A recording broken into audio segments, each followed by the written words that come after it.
కొండరెడ్డి పల్లెలో కొన్నదొక తల్లి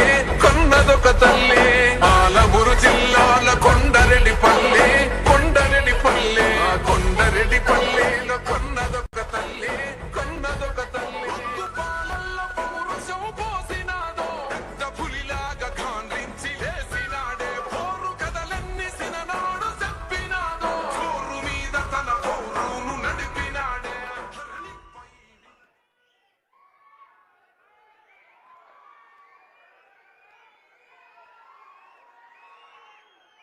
రైతు సోదరులందరికీ తెలంగాణ రాష్ట్ర ప్రభుత్వం తరఫున శుభాకాంక్షలు అభినందనలు తెలియజేస్తూ ఈ రైతు భరోసా కార్యక్రమాన్ని ఏర్పాటు చేసి సభాధ్యక్షత వహించిన వ్యవసాయ శాఖ మంత్రివర్యులు పెద్దలు తుమ్మల నాగేశ్వరరావు గారు, ఈ కార్యక్రమంలో నాతో పాటు ముఖ్య అతిథులుగా విచ్చేసిన ఆర్థిక మరియు విద్యుత్ శాఖ ఉప ముఖ్యమంత్రి వర్యులు మిత్రులు బట్టి విక్రమార్క గారు, శాసన మండలి చైర్మన్ పెద్దలు సుఖేందర్ రెడ్డి గారు,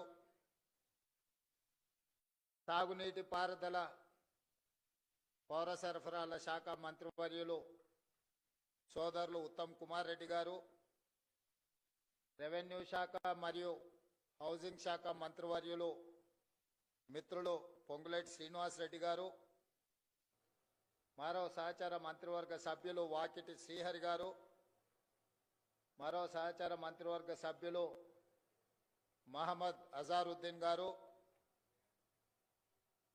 ఈరోజు రైతు వేదిక నుంచి కంచకరావుపల్లి కొల్లాపూర్ శాసనసభ నియోజకవర్గం నుంచి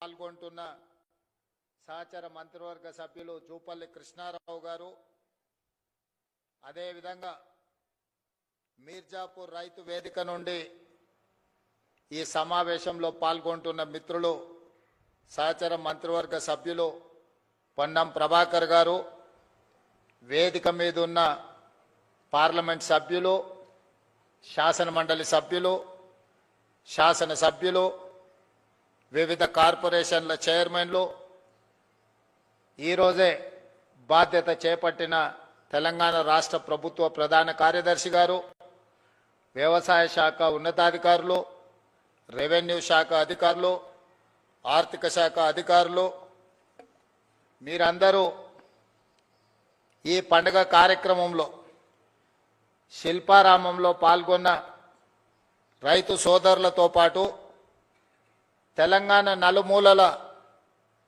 రైతు వేదికలో ఈ పండుగ కార్యక్రమాన్ని వీక్షిస్తున్న లక్షలాది మంది రైతాంగ సోదరులకు మనస్ఫూర్తిగా అభినందనలు, కృతజ్ఞతలు తెలియజేస్తున్నా. రైతు సోదరులారా, ఈనాడు తెలంగాణ రాష్ట్ర ప్రభుత్వం డిసెంబర్ 7, 2023 నాడు ప్రజాపాలన బాధ్యత చేపట్టినప్పుడు 30 నెలల పరిపాలనలో ఎదురవుతున్న సమస్యలు, వాటికి చూపిస్తున్న పరిష్కారాలు, ఈ 30 నెలల్లో రైతు సంక్షేమం కోసం రైతును తలెత్తుకొని ఆత్మగౌరవంతో బ్రతికే విధంగా వ్యవసాయం దండగ కాదు, వ్యవసాయం అంటే ఒక పండగలా ఈనాడు తీర్చిదిద్దాలి అని మన ప్రభుత్వం సంపూర్ణంగా ప్రయత్నం చేస్తుంది. ఇవాళ కొన్ని అంశాలు వేదిక మీద ఉన్న మా ఆడపడుచులు, మా అక్కలు, మా చెల్లెండ్రు చాలామంది చదువుకున్న వాళ్ళు ఉన్నారు.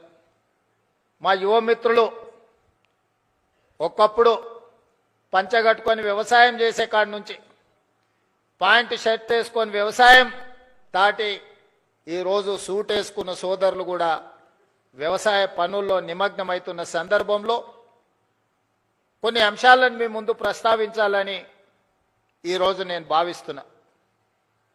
మద్రాసు నుంచి ఆంధ్రప్రదేశ్ రాష్ట్రం విడిపోయినా ఆనాడు ప్రకాశం పంతులు, బెజవాడ గోపాల్ రెడ్డి ముఖ్యమంత్రులుగా, నిజాం సర్కారు నుంచి విముక్తి కలిగిన హైదరాబాద్ రాష్ట్రానికి మొదటి ముఖ్యమంత్రిగా పాలమూరు బిడ్డ బూరుగుల రామకృష్ణారావు గారి నుంచి మొదలు పెడితే ఉమ్మడి రాష్ట్రంలో నీలం సంజీవరెడ్డి కావచ్చు, చివరి ముఖ్యమంత్రి కిరణ్ కుమార్ రెడ్డి గారు కావచ్చు, 19 మంది ముఖ్యమంత్రులు 1947 నుంచి 2014 వరకు 6 దశాబ్దాలు పైగా పరిపాలన సాగించి మన రాష్ట్రం మీద, రాష్ట్రం విడిపోయినప్పుడు తెలంగాణ ప్రజలకు అప్పు ఇచ్చింది 69,000 కోట్ల రూపాయలు. దాదాపుగా 60 ఏళ్ళు 18-19 మంది ముఖ్యమంత్రులుగా బాధ్యతలు చేపట్టి తెలంగాణ రాష్ట్రం ఏర్పడే నాటికి మనకిచ్చిన అప్పు 69,000 కోట్ల రూపాయలు అక్షరాల. జూన్ 2, 2014 నాడు ప్రత్యేకంగా ఏర్పడిన తెలంగాణ రాష్ట్రం యొక్క అప్పు 69,000 కోట్ల రూపాయలు. జూన్ 2, 2014 నాడు కల్వకుంట్ల చంద్రశేఖరరావు గారు పెద్దలు తెలంగాణ రాష్ట్ర ముఖ్యమంత్రిగా బాధ్యతలు చేపట్టి డిసెంబర్ 7, 2023 నాడు ప్రజాపాలనలో ప్రభుత్వాన్ని ఏర్పాటు చేసిన తెలంగాణ రాష్ట్ర 2వ ముఖ్యమంత్రిగా నాకు బాధ్యత అప్పజెప్పినప్పుడు ఈ రాష్ట్రం యొక్క అప్పు 8,11,000 కోట్ల రూపాయల అప్పు. అక్షరాల 18 మంది ముఖ్యమంత్రులు దాదాపుగా 60 ఏళ్ళు 69,000 కోట్ల రూపాయల అప్పు చేస్తే కేవలం ఒకే ఒక్క కుటుంబం కల్వకుంట్ల చంద్రశేఖరరావు గారి కుటుంబము 7 లక్షల కోట్ల పైగా అప్పు చేసి రాష్ట్ర విభజన జరిగినప్పుడు 16,000 కోట్ల రూపాయల మిగులు ధనిక రాష్ట్రంగా తెలంగాణ రాష్ట్రాన్ని శ్రీమతి సోనియా గాంధీ గారు, శ్రీ మన్మోహన్ సింగ్ గారు మనకు అప్పచెప్పితే అప్పుల ఊపిలో నిండా ముంచేసి మళ్ళీ లేవ్వడానికి కూడా అవకాశం లేకుండా మన మీద మన్ను గప్పి అప్పుల్లో నిండా ముంచి అప్పులు తప్పులు చేసి 8,11,000 కోట్ల రూపాయలతోని బాధ్యత అప్పచెప్పింది. ఎన్నికల సందర్భంగా 6 లక్షల కోట్ల రూపాయల అప్పు ఉందని మేమంటే కాంగ్రెస్ అబద్ధాలు చెప్తుంది, 4 లక్షల కోట్ల అప్పు కూడా లేదని బుకాయించే ప్రయత్నం చేశాడు. సరే అరాకొరా ఏమైనా చంద్రశేఖరరావు గారు అప్పు చెప్తుండేమో అని బాధ్యత చేపట్టిన తర్వాత ఆర్థిక మంత్రిగా బాధ్యత తీసుకున్న బట్టి విక్రమార్క గారికి మొట్టమొదటి మంత్రివర్గ సమావేశంలో నేను ఒక మాట చెప్పిన, మంత్రులందరి అనుమతితో, అసలు పూర్తిగా మన రాష్ట్రం ఎంత అప్పు ఉంది, ఏ విధమైన అప్పు ఉంది, ప్రభుత్వం ప్రత్యక్షంగా తెచ్చుకున్న అప్పేంది, వివిధ కార్పొరేషన్ల మీద తెచ్చుకున్న అప్పేంది, వివిధ శాఖల మీద తీసుకొచ్చిన అప్పేంది, ఎన్ని రకాల అప్పులు తెలంగాణ రాష్ట్ర ప్రభుత్వం మీద ఉన్నాయో లెక్కలు తీయండి. ఆర్థిక శాఖలో పనిచేస్తున్న అధికారులను పిలిచి కూర్చోబెట్టండి. ఒక శ్వేత పత్రాన్ని శాసనసభలో ప్రవేశపెట్టి తెలంగాణ ప్రజలకు పూర్తి వివరాలు అందిద్దామని మేము ప్రయత్నం చేసినాం. ఇక తవ్వుతున్న కొద్దీ గుట్టల కొద్దీ అప్పులు బయటపడ్డాయి. అప్పులే కాదు, అందిన కాడికల్లా చేబదులు తీసుకొచ్చి 7 తారీఖు నాడు నేను బాధ్యత తీసుకొని ఆఫీస్కి వచ్చి చీఫ్ సెక్రటరీ గారిని పిలిచి ఈ నెల మీ జీతం వచ్చిందా అని అడిగిన. మా జీతం ఎక్కడిది సార్, నెల చివరికి కానీ వచ్చే పరిస్థితి లేదు, అది కూడా ఇన్స్టాల్మెంట్లలో ఇస్తున్నారు సార్. వెనకటికి ఎప్పుడో మేము టీవో ఫ్రిడ్జో కొనుక్కునేది ఇన్స్టాల్మెంట్లలో, ఇప్పుడు మా ప్రభుత్వ ఉద్యోగులకు 7 లక్షల మందికి మాకు ఇన్స్టాల్మెంట్లలో జీతాలు ఇస్తున్నారని చెప్పాడు. అదేందా ధనిక రాష్ట్రం, ప్రభుత్వ ఉద్యోగులకు కూడా జీత భత్యాలు ఇవ్వలేని పరిస్థితి అంటే ఇది ఇయ్యాలిగా సార్, ఆయల్లటి నుంచి గిట్లనే ఉంది, మేము ప్రభుత్వ ఉద్యోగస్తులకు జీతాలు ఇవ్వలేని పరిస్థితుల్లో తెలంగాణ రాష్ట్రం ఉందని చీఫ్ సెక్రటరీ గారు చెప్పారు. ఇది వాస్తవం. అందుకే ఆ రోజు స్పష్టంగా చీఫ్ సెక్రటరీ గారికి చెప్పిన, ప్రభుత్వం అంటే యజమాని. యజమాని తన దగ్గర పనిచేసే వాడికి మొదటి తారీఖు నాడు జీతం ఇవ్వకపోతే ఆ యజమాని మీద పనివాడికి అసలు భరోసానే ఉండదు. భరోసా ఉండడమే లేకపోవడమే కాకుండా పని చెప్పాలంటే కూడా యజమానికి ధైర్యం ఉండదు. సమయానికి రమ్మని అడగాలంటే, లేకపోతే ఆఖరి వరకు ఉండాలంటే హాయిగా నువ్వు లెస్స జీతం ఇచ్చినవు తీయవా, ఇక పొద్దునే రమ్మని అంటున్నావు. నువ్వు నేనేనో అప్పు చేసుకోవాలి, పాల బిల్లు కట్టాలి, పిల్లల బడి ఫీజులు కట్టాలి, ఇట్లా బియ్యం కొనుక్కోవాలి, ఇక నువ్వు ఎప్పుడో ఒకసారి ఇచ్చే జీతానికి ఇక పొద్దునే రమ్మనేది మళ్ళీ ఇదో పెద్ద పంచాయతీ అనేది అనే పరిస్థితి ఉంటుంది. అట్లా కుదరదు, అట్లా కుదరదు. కష్టమైన జీతాలు ఇవ్వాల్సిందే రిజర్వ్ బ్యాంకుతో మాట్లాడాలని మొదటి ఆదేశం ఇచ్చిన. ఇది బోను మరి ఇంకేంది పరిస్థితి అన్న? పండ్లు, పాలు, కూరగాయలు బడి పిల్లలకు కొనుక్కున్న కూరగాయలకు కూడా, బడి పిల్లలకు కొన్న బట్టలకు కూడా పైసలు కట్టలే. అరే అమ్మ, గీ పిల్లలకు కట్టలేదని చూస్తే ఇదే కాదు, ఎక్కడ చూసినా పనులు చేసిన వాళ్ళకి పైసలు ఇవ్వలే. సర్పంచులకు బకాయి పెట్టి, చాలా మంది పాత సర్పంచులు ఉండొచ్చు, ఈడ ఉన్నారా? మీ టర్మ్ అయిపోయినా కూడా మీ అప్పులు 100 కోట్లు 1000 కోట్ల రూపాయలు అప్పుండేనా? సర్పంచులు ఆత్మహత్యలు చేసుకోలే? నేను వచ్చినాక మొన్ననే కదా సర్పంచులు అయింది. మరి ఈ 30 నెలల నుంచి సర్పంచులు రోడ్ల మీద ఎక్కి ధర్నాలు చేసిరు, ఎంపీటీసీలు ధర్నాలు చేసిరు, జెడ్పీటీసీలు ధర్నాలు చేసిరు, మా బిల్లులు వస్తలేవు అని. బకాయి పెట్టిందేమో బకాసూరుడు, కట్టె పాపమేమో నా మీద పడ్డది. ఇక మా సర్పంచులు అంటారు రేవంత్ రెడ్డి ఇల్లు ముట్టడి చేస్తామని. సంతోషం, రాండి, వస్తే సాయి వస్తా, టిఫిన్ పెడతా. నేను ఎప్పుడైనా ఎవరైనా రానియలేదా? నేనేమన్నా ఫామ్ హౌజా? ఇనుప కంచెలు వేసుకొని లోపల ఉన్నానా? నేను ఎప్పుడన్నా 10 ఎకరాలలో 2000 కోట్లతోని ప్రగతి భవన్ పేరు మీద పెద్ద గడి నిర్మించుకుంటే గద్దరన్న పోతే ఎర్రటెండకు 4 గంటలు గేట్ కాడ కూర్చోబెట్టారు.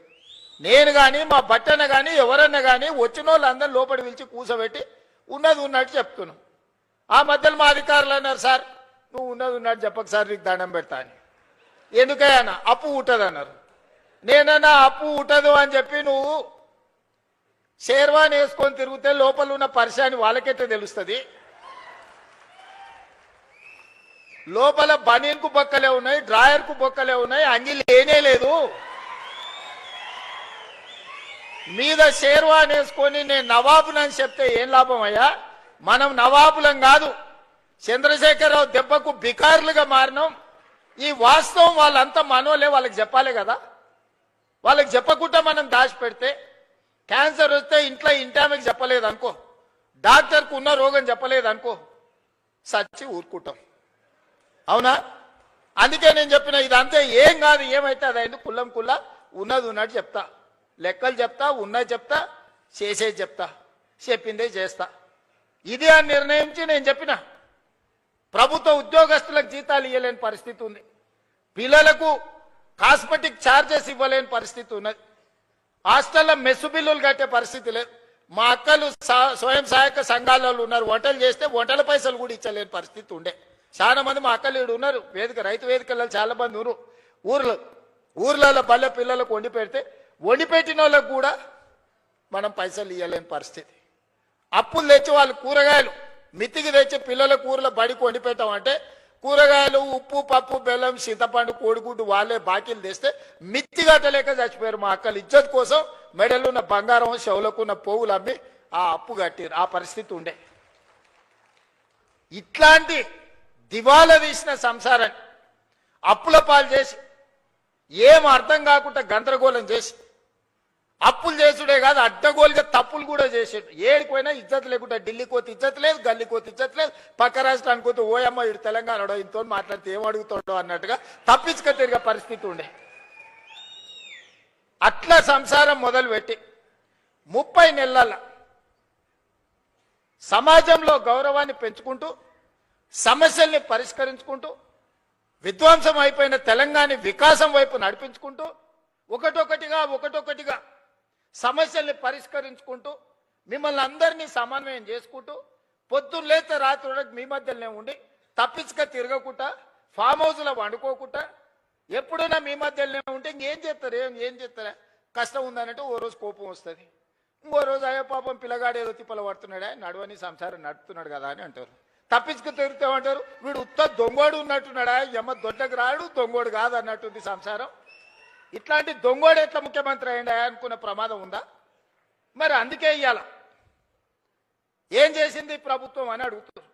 నేను సూటిగా కొన్ని లెక్కలు వ్యవసాయానికి రైతుల గురించే చెప్పదలుచుకున్న, మిగతా అన్ని నేను ఈరోజు చెప్పదలుచుకోలేదు. ఎందుకంటే ఇది రైతుల పండుగ, ఇది రైతు వేదిక, ఇది శిల్పారామం కూడా ఒక రైతు వేదికగా మార్చి ఇవాళ మా వ్యవసాయ శాఖ కమిషన్ కోదండ రెడ్డి గారితో సహా మా సభ్యులందరూ ఈరోజు రైతుల కోసం మంచి ఎట్లా చేయాలన్న ఆలోచనతోని ఇవాళ వందలాది రైతు వేదికలలో ఇవాళ మనోళ్ళందరూ కూర్చొని ఉన్నారు. నేను ఇవాళ ఉన్న విషయాలు మీ ముందర చెప్పదలుచుకున్నా. మీకు చెప్పకపోతే మీరు ఊరికెళ్ళి ఊర్లో మన పాలెళ్ళకో లేకపోతే మన దగ్గర ఉన్న వ్యవసాయ మన సహచరులకు చెప్పకపోతే ఈ సమస్య అనేది ఇట్లనే జటిలంగా మారుతుంది. ఇవాళ రైతు రుణమాఫీ 25,35,000 మంది రైతులకు 20,677 కోట్ల రూపాయలు 2 లక్షల వరకు రైతు రుణమాఫీ చేసిన మాట వాస్తవం కాదా? ప్రతి ఊర్లో రైతుల వివరాలు గ్రామ సభలలో చదివి వినిపించినాం. రైతు భరోసా, ఆయన రైతు బంధు అన్నాడు.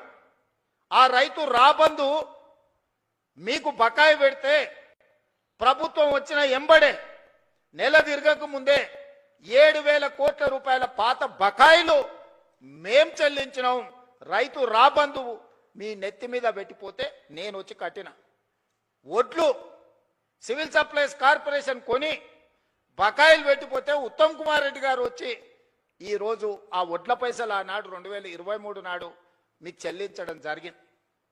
ఇవాళ రైతు భరోసా 10,000 సంవత్సరానికి వాళ్ళు ఇస్తే 12,000కు పెంచి ఇప్పటి వరకు 27,000 పైచిలుకు కోట్ల రూపాయలు మీ ఖాతాలేసి ఇవాళ మరో 9,000 కోట్ల రూపాయలు వేయడానికి మొదటి విడత 9 రోజుల్లో మీ ఖాతాలో 9,000 కోట్లు వేయడానికి దాదాపుగా రైతు భరోసా మీద ఈ విడతతో కలిపితే 36,000 కోట్ల రూపాయలు ఈ రోజు రైతులకు అందించిన చరిత్ర ఈ రోజు ఈ ప్రభుత్వానిది.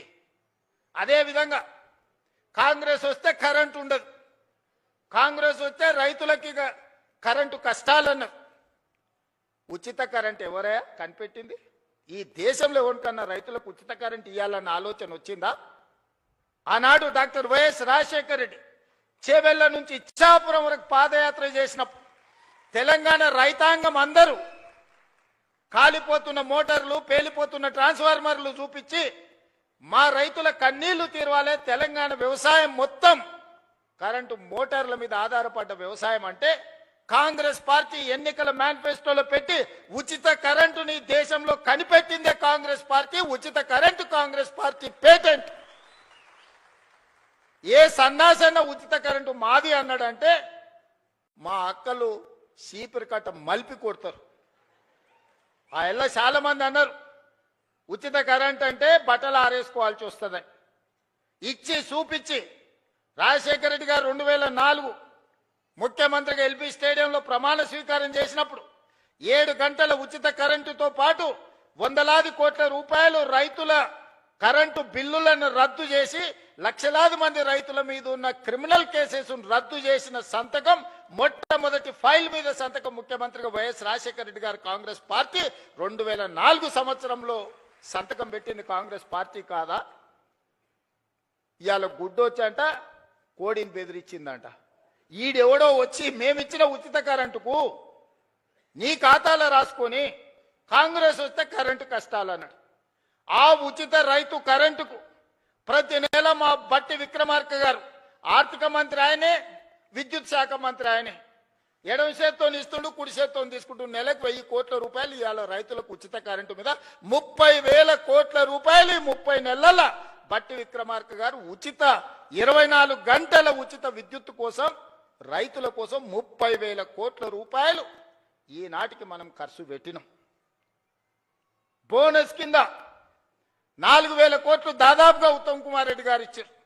వ్యవసాయ పనిముట్లకు ఈరోజు తుమ్మల నాగేశ్వరరావు గారు 2,000 కోట్ల రూపాయలు ఖర్చు పెట్టారు. రైతు బీమా దాదాపుగా 3,500 కోట్ల రూపాయలు రైతు బీమా కోసం ఈరోజు మనం ఖర్చు పెట్టినాం. సివిల్ సప్లైస్ కార్పొరేషన్ 10 ఏళ్లలో వాళ్ళు కొనుగోలు చేసింది ఎంత, 2.5 ఏళ్లలో మనం కొనుగోలు చేసింది ఎంత ఒక్కసారి లెక్క పెట్టుర్రి. 10 ఏళ్లలో వాళ్ళు కొన్నది మొత్తం 1,68,000 కోట్లు అనుకుంటే ఖాళీ 2.5 ఏళ్లలో ఉత్తమ్ కుమార్ రెడ్డి గారు 80,000 కోట్ల రూపాయలు పైగా సివిల్ సప్లైస్ కార్పొరేషన్ నుంచి వడ్లు కొనుగోలు చేసి రైతులకు ఈరోజు రైతులకు ఇచ్చాడు. ఇట్లా లెక్కలేస్తే 30 నెలల దాదాపుగా 1,75,000 కోట్ల రూపాయలు ఈ ప్రభుత్వం రైతాంగం కోసం ఖర్చు పెట్టింది. సరాసరి ప్రతి నెల 6,000 కోట్ల రూపాయలు రైతుల కోసం మేం ఖర్చు పెడితే మీరు 2,500 కోట్ల రూపాయలు కూడా ఖర్చు పెట్టలేదు. మరి వ్యవసాయానికి మేం పండుగ చేసినామా, మీరు చేసిర్రా? ఇవాళ ఊర్లలో తిరిగి ఈరోజు రైతులను క్షమించే సభ పెట్టమని తాటి చెట్టు లెక్క అయ్యాను కానీ తలకాయ లేనట్టు ఉంది చెప్తా ఉన్నాడు. చెట్టులు ఎక్కువ ఎరిగితే సరిపోదు, అందులో ఆవగించనంత గుజ్జు ఉండాలని పెద్దలు చెప్పారు. అందుకే ఇవాళ ఏ విషయంలో అయినా మీరు చర్చకు సిద్ధమా, వస్తాడా అసెంబ్లీకి? రైతుల గురించే ప్రత్యేకంగా అసెంబ్లీ సమావేశాలు ఏర్పాటు చేద్దాం. 10 సంవత్సరాలు మీరు చేసింది ఏంది రైతుల కోసం, 10 సంవత్సరాలు మేము చేసింది ఏందో ఈరోజు ఆలోచన చేద్దాం.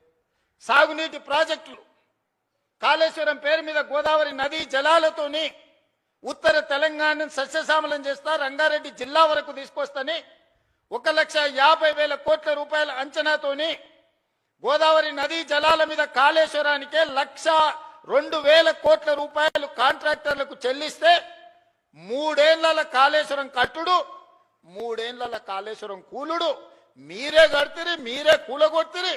1,00,000 కోట్ల రూపాయలు గోదావరిలో కలిసిపోయి కాళేశ్వరం కాస్త కూలేశ్వరమైంది. అంతకుముందు ఏ ఊర్లో ఎవరు కష్టపడి ఒడ్లు పండించుకున్నా, ఏ ఊర్లో ఎవరు మక్కలు పండించుకున్నా, ఏ ఊర్లో ఎవరు జొన్నలు పండించుకున్నా, ఏ ఊర్లో ఎవరు సద్దలు పండించుకున్నా, ఏది పండించుకున్నా కాళేశ్వరం నీళ్లతోనే ఈ పంటలు పండినాయి అన్నారు. మరి 3 ఏళ్లలో మేము సుక్క నీరు తీసుకోలే, కుప్ప కూలిపోయింది కాళేశ్వరం. సంవత్సరానికి కేవలం ఒడ్ల గురించే నేను చెప్పదలుచుకున్నా, 2,88,00,000 మెట్రిక్ టన్నుల ఒడ్లు పండించి తెలంగాణ రైతాంగం తమ రక్తాన్ని చెమటగా మార్చి దేశంలోనే తెలంగాణ రాష్ట్రాన్ని నెంబర్ 1 గా నిలబెట్టింది తెలంగాణ రైతాంగం కాదా? మా రైతు సోదరులు కష్టపడి రక్తాన్ని చెమటగా మార్చి పండించిన ఒడ్లు కాళేశ్వరం నీళ్లతో పండించిందని కథలు చెప్తావు కదా చంద్రశేఖరరావు గారు. ఈ కాశీ మజిలీ కథలు ఎన్ని రోజులు చెప్తారు మీరు? ఎన్నిసార్లు మోసం చేస్తారు? అందరినీ అన్నిసార్లు ఎల్లకాలం మోసం చేయలేరు చంద్రశేఖరరావు గారు. అందుకే ప్రజలు ఆలోచన చేసిర్రు, 10 ఏళ్ళ అవకాశం ఇచ్చిర్రు, చెప్పిందల్లా నమ్మిర్రు. హరికథ చెప్పు, బుర్రకథ చెప్పు, ఏ కథ చెప్తే ఆ కథ నమ్మిర్రు. ఏదో చేస్తాడో చూద్దాం పెద్ద మనిషి అని.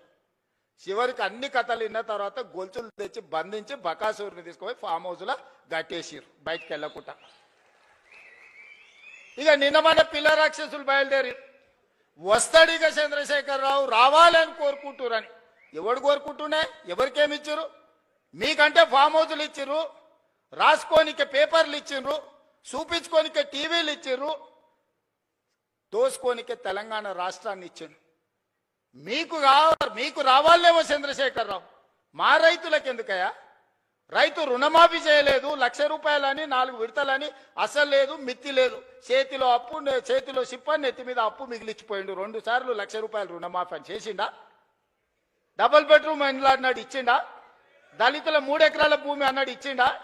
ఇంటికో ఉద్యోగం అన్నాడు ఇచ్చిండా? 1 కోటి ఎకరాలకు నీళ్ళు ఇస్తా అన్నాడు పారిచ్చిండా? ఏం చేసిండా నేను అడుగుతున్నాను మళ్ళా రానికి? ఒక్కటి చేసిండా? ప్రతిపక్షాలు మా జోలి ఉన్నాడు ఫోన్లలో అంటే హార్టికల్చర్, అగ్రికల్చర్, ప్రాన్ కల్చర్ అన్ని కల్చర్లను సర్వనాశనం చేసాడు. ఓన్లీ తాగుడు కల్చర్ తెచ్చిపెట్టాడు మనకు. సందుల బెల్ట్ షాపులు, బుడ్డి షాపులు తెచ్చిపెట్టాడు. ఆయల్లో మనం రైతు బజార్లు తెలిస్తే ఇవాళ బెల్ట్ బజార్లు తీసుకొచ్చి సందులా 7వ తరగతి చదివేటోని కూడా చేతులు బుడ్డి చేతిలో పట్టించాడు. ఆయన సాధించిన ఘన విజయం. ఆయన దేనికన్నా బ్రాండ్ అంబాసిడర్ అంటే ఇగో దీనికే బ్రాండ్ అంబాసిడర్. వెనకటికి గింత ఉండే నాయన తాగుడు. మీరు చెప్పురు సోదరులారా. ఇవాళ 4 ఇండ్లకు బెల్ట్ షాప్ వచ్చేసింది. ఒక కిరాణం కొట్ట 4 ఇండ్లకు. ఈ 4 ఇండ్లు నావే, నేనే సప్లై చేస్తాను. కాడికి వచ్చింది ఊర్లలో. మా అక్కలు తలకాయ కొట్టుకుంటారు. ఇంటి ఆయన గట్లున్నాడంటే వీడు కూడా గిట్ట తయారైనాడు ఆ పిల్లగాడని. సాయంత్రం 6 కాకముందే గోడలు పట్టుకొని నడుస్తారు 12-16 ఏళ్ళ పిల్లలు. మా అక్కలకు గోస తెలవాలి. ఇంటి ఆయన ఎట్లో అట్లా మోస్తే ఇంకేముందో నా జీవితం అంటే ఇట్లా అయిపోయింది. కానీ నా కొడుకన్నా మంచోడు అవుతాడు, చదువుకుంటాడంటే పిల్లలను కూడా తాగుబోతులను తయారు చేసాడు చంద్రశేఖరరావును చూసి. ఇవాళ ఆయన వచ్చి ఇంకా ఆయన రావాలి బయటికి. ఆయన కోసం ప్రజలంతా ఉర్రూతలు అవుతుర్రు. ఇక అయ్యగారి కోసం ప్రార్థనలు చేస్తున్నారు అని చెప్తున్నారు వీళ్ళిద్దరు పిల్ల రాక్షసులు గల్లీలో తిరిగి. ఇవాళ మీరు ఆలోచన చేయరు. 10 ఏళ్లకే బీఆర్ఎస్ పాలన, 12 ఏళ్ల నరేంద్ర మోడీ పాలన, 2.5 ఏళ్ల మా పాలన మీద చర్చ పెడదాం. ప్రతి పేదోడి ఖాతాలో 15 లక్షల రూపాయలు వేస్తానన్నాడు నరేంద్ర మోడీ గారు. ఎవరి ఖాతాలు వేసిండో లెక్కలు చూపారు. మీరు ఒక్కరి ఖాతాలో మోడీ 15 లక్షలు వేసిండా? రైతుల ఆదాయం 2 చేస్తా అన్నాడు. వచ్చిందా? సంవత్సరానికి 2 కోట్ల ఉద్యోగాలు అన్నాడు. 12 ఏళ్ళు అయింది. 24 కోట్ల ఉద్యోగాలు రావాలి. వచ్చినాయా? ఇద్దరికి ఇచ్చిండా, బండి సంజయ్కి, కిషన్ రెడ్డికి. ఇంకెవరికన్నా నౌకరు ఇచ్చిండా తెలంగాణలో? చిల్లి గవర్నర్ని ఇచ్చిండా? గల్లీలో మోరీ తీసే ఎన్నికలు ఉంటే వార్డు మెంబర్ ఉంటే మోడీ వస్తాడు అంటారు. కౌన్సిలర్ ఉంటే మోడీనట, సర్పంచ్ ఉంటే మోడీనట. మోడీ వచ్చి మోరీ తీస్తాడే? పెళ్లి పెద్దను చూపించి పిల్లని ఇస్తే పిల్లగాడు సంసారం చేయకపోతే ఎవరిని అడుగుతామే? పెళ్లి పెద్దను చూసి పిల్లని ఇస్తామా? మనందరం వ్యవసాయం చేసిన గ్రామాల నుంచి వచ్చిన వాళ్ళమే కదా. పిల్లగాడు దుక్కి దుంతాడా, లేదా వ్యవసాయం చేస్తాడా, లేకపోతే నౌకరు చేస్తాడా, వీడు ఎంత సమర్థుడు అని పిల్లని ఇస్తాం. కానీ పెళ్లి పెద్ద గట్టోడు పెళ్లి పెద్దను చూసి పిల్లని ఏమంటే చెప్పు తీసుకొని కొడతారు వాడు రేపు సంసారం చేయకపోతే. బీజేపీల గతి గట్లుంది. నిన్నమని ఒక ఆయన వచ్చిండు, నవీనో నమోనానో, ఆయన పేరు ఏందో నాకైతే మొత్తం తెలియదు. కానీ ఆయన వచ్చి చెప్తుండు వచ్చేది మాదే అని. ఏంది వచ్చేది మీది? పన్లీగులో పట్టించాలి. వెస్ట్ బెంగాల్ వచ్చింది వస్తాను. వెస్ట్ బెంగాల్ 15 ఏళ్ళు పట్టింది. తెలంగాణలో కూడా గదే గతి అవుతుంది మీకు. ఆడేనో మమతా బెనర్జీ గారు కాబట్టి మీ పప్పులు ఉడికినాయి. ఈడ మా వాళ్ళు అందరు ఉన్నారు, ఈయనే ఉన్నారు, దంచుతారు. అందుకే మిత్రులారా, ఇవాళ రైతులను ఆలోచన చేయమంటున్నా. 8,11,000 కోట్ల రూపాయల అప్పు నుంచి, నెల జీతాలు ఇవ్వలేని పరిస్థితి నుంచి ఒకటొకటిగా 8,000 కోట్ల రూపాయలు రిటైర్మెంట్ బెనిఫిట్స్ ప్రభుత్వ ఉద్యోగస్తులకు బకాయిలు పెట్టి 58 ఏళ్ల రిటైర్మెంట్ వయస్సును వాళ్లకు బెనిఫిట్స్ ఇవ్వాల్సి వస్తుందని 61 ఏళ్లకు పెంచితే 2024 నుంచి ప్రతి నెల 1000 మంది రిటైర్ అయ్యి 1000 కోట్లు నాకు అదనంగా రిటైర్మెంట్ బెనిఫిట్స్ ఇవ్వాల్సి వచ్చింది. ఆర్టీసీలో బంద్ పెట్టి వందలాది మంది కార్మికులు చచ్చిపోయి 100 రోజుల పైగా దీక్ష చేసి 100 మంది చచ్చిపోతే ఆర్టీసీ లాస్లో మునిగి నడవలేని పరిస్థితి. టైర్లకు ట్యూబ్లకు పంచర్లు వేసుకునే పరిస్థితి లేకుండా ఆర్టీసీ. ఇవాళ ఆర్టీసీ 1000 కోట్ల రూపాయల లాభంతో నడుస్తుంది. ఇవాళ సింగరేణి కష్టపెట్టి నిలబెట్టినాం. విద్యుత్ శాఖను ప్రక్షాళన చేసినాం. ఆర్థిక శాఖ ఈరోజు కష్టపడి నిలదొక్కుంటుంది. వ్యవసాయ శాఖ గురించి నాకంటే మీకెక్కువ తెలుసు.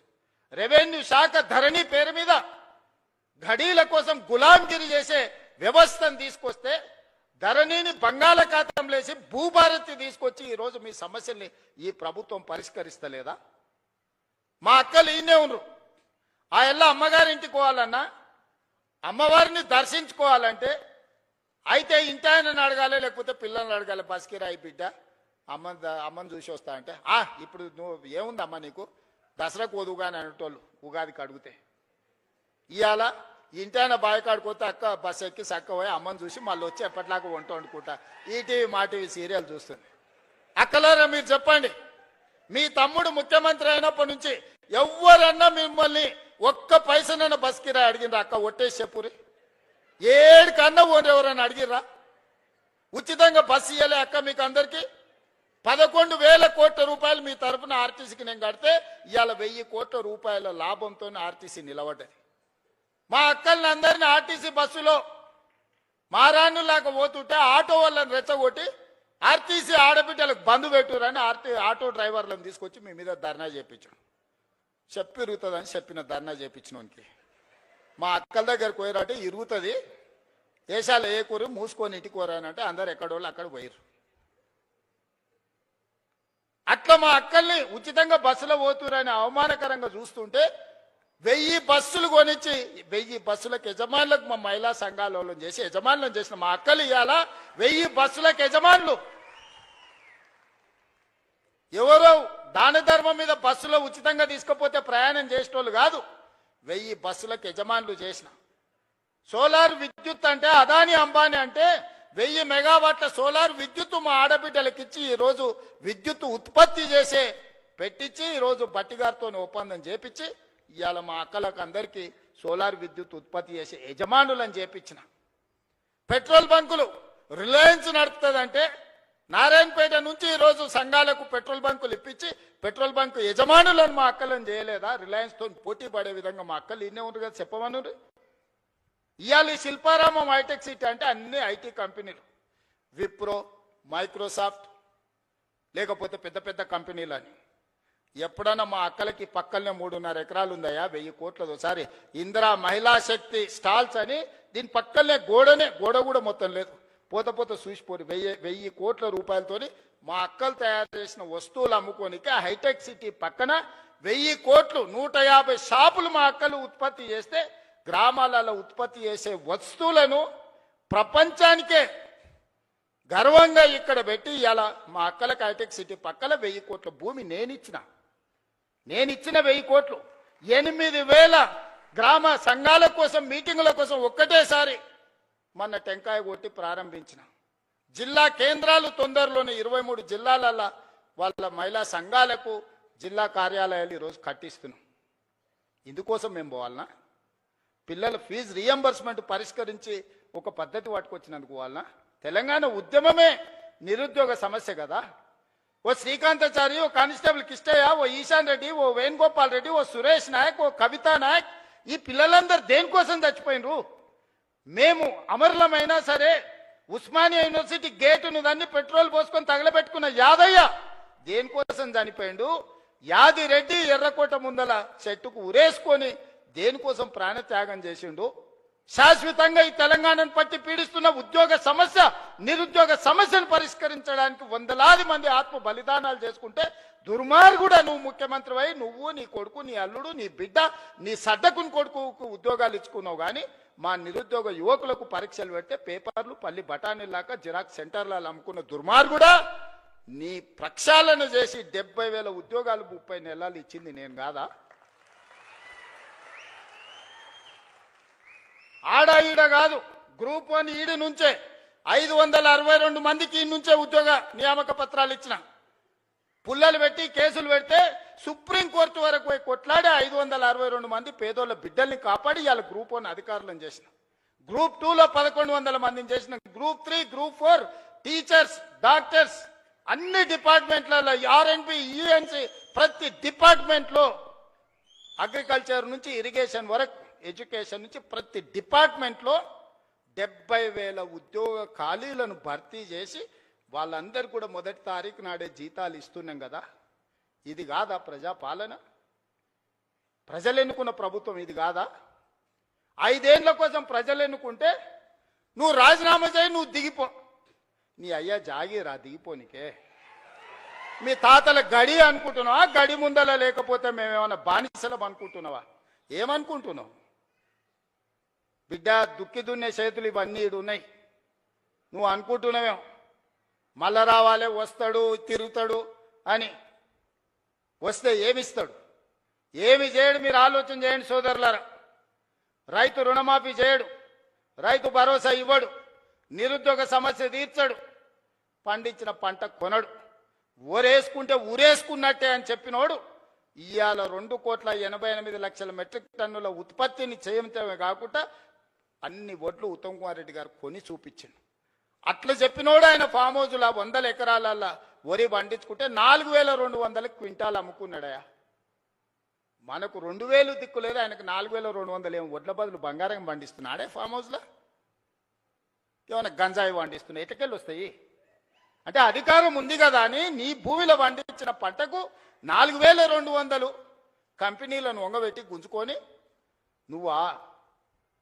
ఆయన చేయగలిగింది ఒక్కటే, మళ్ళీ వచ్చిందంటే మీరు భార్యాభర్తలు మాట్లాడుకున్నా మీ ఫోన్లు ఇనుడు తప్ప ఇంకో పని చేయడు. ఫామ్ హౌస్లు ఎందుకుంటాడు? రాజకీయ నాయకులే విన్నాడంటే అర్థం ఉంది, అధికారుల ఫోన్లు విన్నాడంటే, నిఘా పెట్టిండంటే అర్థం ఉంది. పడనోళ్ళ గురించే దాన్ని విన్నాడంటే సరే ఏదో పడదు కాబట్టి విన్నాడని. అరే పిల్ల మొగులు మాట్లాడుకునేది వినే సిగ్గులేనోడు ఎవడని ఉంటాడా? ఏం బతికే అది బతక? అది కూడా బతికేనా? ఆఖరికి కన్న బిడ్డ కూడా చెప్పాను, నేను నా మొగుడు మాట్లాడుకున్నది కూడా ఈ దుర్మార్గులు విన్నారు అని చెప్పిందా లేదా? నేను కదా ఆయన సొదబిడ్డనే చెప్పిందా? ఇంకెందుకే సిగ్గులేని బతుకు బాయిల దుంకి సావక? ఇంతకంటే సిగ్గులేని బతికేదాన్ని ఉంటుందా? ప్రతిపక్షాల వింటివి, అధికారుల ఫోన్లు వింటివి, పడనోళ్ళ వింటివి, పక్క రాష్ట్రాల్లో వింటివి, ఆఖరికి ఆలుమొగలు మాట్లాడుకుంటుంటే కూడా వాళ్ళ ఫోన్లు విని నీ పైశాచిక ఆనందం ఏందని నేను అడుగుతున్నా. అందుకోసం ఆయన మళ్ళా రావాలనా? పాపాల భైరవుడు అంట ఫామ్ హౌస్లు ఉన్నాడంట, మళ్ళీ రావాలనంట. ఆయన కోసం అంట మనం అందరం ఎదురు చూస్తున్నామంట. ఇది వీళ్ళ జాతి, వీళ్ళ నీతి. అందుకే మిత్రులారా, ఏది ఉన్నా ఉన్నది ఉన్నట్టు చెప్తా, చెప్పిందే చేస్తా, చేసిందే చెప్తా, కాకపోతే కాదని చెప్తా. ఓ పూట మీకు నచ్చకపోయినా ఉన్నది ఉన్నట్టు చెప్పిండు ఆ పిల్లగాడని అంటారు. నాకేం గొప్ప కిరీటాలు పెట్టుకోవాలని లేదు, వజ్ర వైదూర్యాలు సంపాదించుకోవాలని ఆలోచన లేదు. ఈ పిల్లగాడు ఏదన్నా ఉంటే ఉన్నది ఉన్నట్టు కుండ బలగొట్టినట్టు చెప్తాడా అని మీరు అనుకుంటే చాలే. పదవి ఎంతకాలం ఉంటే ఉంటుంది, పోతే పోతుంది. పదవి ఎవరికి శాశ్వతం? ఇందిరమ్మకే శాశ్వతం కాలే, ఇందిరమ్మకే పదవి శాశ్వతం కాలే, ఎన్టీఆర్కు పదవి శాశ్వతం కాలే, రాజశేఖర రెడ్డికి పదవి శాశ్వతం కాలే. నాకు కూడా పదవి శాశ్వతం కాదు, మాటనే శాశ్వతం. మాట మాట్లాడితే నిలబడతాడు, మాట కోసం ఎంతకైనా నిలబడతాడు అనే పేరు కోసమే ఈ ప్రయత్నం అంతా. అబద్ధాల పునాదుల మీద ఈ ప్రభుత్వాన్ని నడపను. మీకు అబద్ధాలు చెప్పి మిమ్మల్ని నమ్మించే ప్రయత్నం చేయను. ఏమున్నదో అదే చెప్తా, ఏం చెప్పినో అదే చేస్తా. సోదరులారా, తెలంగాణ రైతాంగానికి నా విజ్ఞప్తి ఒక్కటే, వ్యవసాయాన్ని ఈరోజు కాలం మారింది, కాలానికి తగ్గట్టుగా మన నైపుణ్యం పెంచుకోవాలి. ఈసారి వర్షాలు పడవు, శాస్త్రవేత్తలు చెప్తారు. ఎలీనో వచ్చింది, నీళ్లు తక్కువ ఉంటాయి, వర్షాభావం పరిస్థితి ఉంటుంది, వర్షాల మీద నీళ్ళ మీద ఆధారపడ్డ పంటలు వేయకండి అని శాస్త్రవేత్తలు చెప్తారు. నేను గదే చెప్పిన. ఇక చూసినావా రేవంత్ రెడ్డి రైతులకు పంగనామం పెడుతున్నాను. అరే పంకమాలనోడా, వాన పడదురా అని నేను చెప్తున్నా. వాన పడకపోతే నీళ్లు రాకపోతే, కాలువలు వారకపోతే వరి ఎట్లా వండుతుంది? కొంత తక్కువ చేయండి, తక్కువ నీళ్లతో వండే పంటలు వండించురు అని చెప్పిన. ఇది తప్ప? బజార్లో విలువ కలిగిన పంట సన్న ఓట్లు వేస్తున్నారు. కొన్నిసార్లు మనకు తెలియదు, మనకి ఎవడు ఏజెంట్ వచ్చి అమ్మితే గవ్వే తీసుకుంటాం. 7 రకాలకు మార్కెట్లో మంచి డిమాండ్ ఉంది, 7 రకాలు వేస్తే కొనుగోలుతో పాటు బోనస్ కూడా ఇస్తానని మా ఉత్తమన్న చెప్పిండు. ఒక మంచి మాట రైతులతో, రైతు వేదికలలో ఆ ఇత్తనాలు పెట్టి రైతులకు అందుబాటులో తెచ్చి మళ్ళీ ఏ ఓటి నకిలివి లేకపోతే అవోటి ఇవోటి మీకు మీ తలకు దాల్గిచ్చారు కదా అని ఇవాళ రైతు వేదికలలో విత్తనాలు తీసుకొచ్చి మీ అందరికీ అందుబాటులోకి తీసుకొచ్చిన. పంట మార్పిడి చేయండి అన్నాం. అవసరమైన ఇత్తనాలు మీ దగ్గరికి తీసుకొచ్చి రైతులకు కష్ట సుఖాలు మేం చెప్తుంటే తప్పుడు ప్రచారం, నోరు తెరిస్తే అబద్ధం. దేవుడు ఆ కుటుంబాన్ని మొత్తానికి శాపం పెట్టినట్టు, బిడ్డ ఒక్క నిజం చెప్పినా తలకాయ 1000 ముక్కలై చేస్తారు మీరు, మీ జీవితాంతం అబద్ధాలే చెప్పుకుంటా బతుకుర్రని. ఆ శాపం ఉన్నట్టుందా? అసలు చూడు, ఒకని మించినోడు ఒకడా అని అమ్మ, ఒకనికి 100 అయితే వానికి 110 మార్కులు వేయాల్సి వస్తుంది అబద్ధాలకు. అతనికంటే గనుడు ఆచంట మళ్ళా అన్నాడు. అమ్మ ఆయనే అట్లా అనుకుంటే అంతకంటే రాటిదేలిర్రా ఈ అమ్మాయి పిల్లకు కుర్రనాయాలు ఇద్దరు. నోరు తెరితే అబద్ధాలు, బామాడుతులు అసలు ఇక పోటీ పడే అబద్ధాలు చెప్పుకుంటూ తిరుగుతారు. ఇది పరిస్థితి. అందుకే ఇవాళ వాళ్ళు ఊరూరు తిరగని, గల్లి తిరగని, వాళ్ళ బుద్ధి మారినంత వరకు దేవుడు వాళ్ళని క్షమించడు. బుద్ధి చక్కగా ఉంటే అన్నీ చక్కగా ఉంటాయి. నోరు మంచిదైతే ఊరు మంచిది అన్నారు, అవునా? ఏమక్క, నోరు మంచిదైతే ఊరు మంచిది అన్నారు, అవునా? అత్త కోపానికి వచ్చిన కోడలు జర మెత్తగా ఉంటే ఇల్లు చక్కగా నడుస్తుంది, అవునా? మీరు అందరు ఏదైనా కోప్పడ్డా నేనేమంటానే, మా వాళ్ళే కదనే, మరి బాధ్యత ఇచ్చినప్పుడు ఓసారి కోపం అవుతుంది. ఇంటి పెద్ద మనిషి దసరా పండుగకు అందరికి బట్టలు తెచ్చినా ఈ కలర్ నాకు నచ్చలేదు అంటది కోడలు, అత్త తెస్తే, అవునా? ఉంటాయి ఇవన్నీ సమస్యలు. గంతెందుక మా అక్కల్ని అడగదలుచుకున్నా, బతుకమ్మ సీరియల్ యాడ్ ఉండక వాళ్ళు ఇచ్చినాడు బతుకమ్మ సీరియల్ ఇస్తే జొన్నసేన కాడ పిట్టలకు భయపడనికే కట్టేది. ఇవాళ మనం ఇచ్చిన ఇందిరమ్మ సీరియల్గో మా అక్క మా పెద్దమ్మ మంచిగా కట్టుకొని వచ్చింది. పండుగ నాడు మా తమ్ముడు ఉన్నట్టున్నాడు అని చెప్పి మా తమ్ముని కలుగుతా అని పండుగ పూట చీర పెడితే సారే అనుకుంటుంది పుట్టింటోళ్ళు పెడితే. ఇవాళ నేను పెట్టిన సీరియల్ కట్టుకొని మా అక్కలు వచ్చారు సంతోషంగా. పోయినసారి ఇప్పుడు పాలపిట్ట సీర ఇచ్చినాం, వచ్చేసారి సిల్కపచ్చ సీర ఇస్తున్నాం మా అక్కలకు మళ్ళీ తొందరలోనే. ఒక్క దాంట్లోనే వాళ్ళు దొంగతనం చేయకుండా దోపిడీ చేయకుండా ప్రజలకు వనుకొచ్చేది ఏదైనా చేసిరా? ఏదైనా నాకు కొంత సమయం పడుతుంది. కొత్త సంసారమైనా మా అక్కలు మా తమ్ముళ్ళు ఈయనే ఉన్నారు. ఇంటోళ్ళం కాదని ఇల్లు ఎడిగలు పెడితే కొంత సమయం పడుతుంది. అనే స్టవ్ కొనాలన్నా గిన్నెలు కొనాలన్నా ఉప్పు పప్పు ఏది కొనాలన్నా కొంత సమయం పడుతుంది. ఓ పూట అవసరమైతే అన్నున్నా వండుకోనికే కష్టమవుతుంది. లేకపోతే వండితే ఒకసారి కుదరదు, ఉపాసం పండాల్సి వస్తుంది. సంసారం సర్దుకొని పోవాలి. సంసారాన్ని బజార్లో పెట్టుకుంటే మన గౌరవమే తగ్గుద్ది. అందుకే ఇవాళ అన్ని రకాలుగా ఈ 30 నెలలు కష్టపడి కొలిక్కి తెచ్చినాం. నగదు జమ కాగానే ఎంబడే మీరు అడగకుంటేనే ఈసారి రైతు భరోసా. పోయినసారి కూడా జూన్లో 9 రోజులలో 9,000 కోట్ల రూపాయలు టక్క మీ ఖాతాలు వేసినా లేదా? ఈసారి కూడా అట్లనే వేస్తా నేను. నగదు జమ చేసినా మీకోసం అన్ని జమ చేసి పెట్టినా. ఖమ్మంలో మదిరలో పెద్ద మీటింగ్ లక్షల మంది రైతులతో చేద్దామని అన్ని ఏర్పాట్లు చేసుకుంటే వానవాడి మొత్తం వేసిందంతా పోయింది. మా బట్టాన ఫోన్ చేసిండు, మొత్తం ఇట్లా అయింది కదా మళ్ళీ వారం వాయిదా పెట్టేద్దామని. మీటింగ్ వారం వాయిదా పెడతాం కానీ నగదేసేది మాత్రం వాయిదా పెట్టేది లేదు. ఎంబడే శిల్పారామంలో పెట్టారు అని నిన్న సాయంత్రం చెప్పినా ఇవాళ పొద్దున్నే పెట్టారు. మీకు కూడా పొద్దున్నే చెప్పుంటారు అవునా? అంతేకాదు సాయంత్రం శిల్పారామం పోవాలని ఎప్పుడు చెప్పారు మా ఈర్లపల్లి శంకర్ వీళ్ళందరూ మీకు అందరికీ. ఇవాళ చెప్పిందే కదా, 3 రోజుల ముందు అయితే మీకు తెలియదు కదా ఈడు ఉందని. మరి ఏం జనార్దన్ అన్న 3 రోజుల ముందు అయితే తెలియదు కదా. మరి ఇవాళ పొద్దుగాలు చెప్తే సాయంత్రానికి అంతా ఏర్పాటు చేసుకున్నాం. ఎందుకంటే మన ఇల్లు చక్కబెట్టుకునే బాధ్యత మనకు ఉండాలి. మా మద్దూరు నుంచి మా కృష్ణన్న కూడా వచ్చిండు. మద్దూరు నుంచి ఇక్కడికి రావాలంటే ఇవాళ తెలిసిందే కదా. కాబట్టి అందుకే ఇవాళ ఏది కూడా ఈ ప్రభుత్వం మీది, ఈ ప్రభుత్వం మనది, ఈ ప్రభుత్వం ప్రజలది, ఈ ప్రభుత్వం మా ఆడబిడ్డలది, ఈ ప్రభుత్వం మా రైతులది, ఈ ప్రభుత్వం మా నిరుద్యోగ యువకులది. ఇది మన ప్రభుత్వం. మంచిగా చేసుకుందాం. పోలీసు నియామకాలు 5,000 పరీక్షలకు నేను ఇవాళ 5,000 ఖాళీలకు నేను నోటిఫికేషన్ ఇస్తే ఈరోజు గతంలో ఇయ్యకపోతే ధర్నాలు ఉండేటివి, ఇప్పుడు ఇస్తే ధర్నాలు చేస్తున్నారు. ఇది ఎక్కడో. గతంలో మెట్రో కట్టమని మనం అనేది, ఇప్పుడు మెట్రో కట్టొద్దని వాళ్ళు అంటారు. గతంలో మూసిని ప్రక్షాళన చేయమని మనం అనేది, ఇప్పుడు మూసి చేయడానికే వీల్లేదంటారు. గతంలో రీజనల్ రింగ్ రోడ్ కట్టండి అని వేయండి అని మనం అనేది, ఇప్పుడు వద్దంటారు. ఏది చూసినా వద్దో అని ఒర్లువోతుల్లాగా తయారైంది. మీరు ఒర్లినా పొర్లుడు దండాలు పెట్టినా, మీరు ఎండ్రిని దాగి బాయిలో దుంకినా ఇవన్నీ పనులు చేస్తా. మీరందరూ నిండు మనసుతో ఆశీర్వదించండి. ఈ ప్రభుత్వం మీది.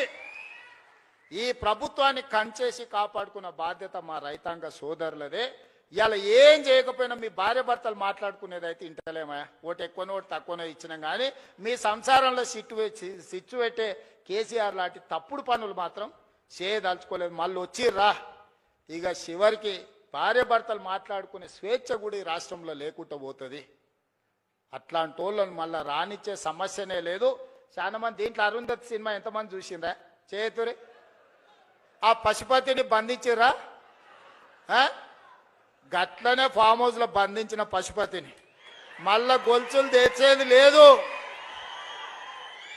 అరుంధతి సినిమాలో రాక్షసుని ఎట్లయితే బంగళాల బూతు బంగళాలు వేసి బంధించినమో ఈ రాక్షసుని కూడా ఫామ్ హౌస్ లో గొలుసులేసి మా రైతులు బంధించారు. బయటకు రానిచ్చేది లేదు. ఇక గదే జైలు గదే మొత్తం. అంతేనా? సిద్ధమే కదా? మరి గట్టిగా సపట్లు కొట్టూరు. ఇక బట్టనా నమ్మకం వచ్చిందా నీకు? నమ్మకం వచ్చింది కదా? ఓకే, ధన్యవాదాలు సోదరులారా.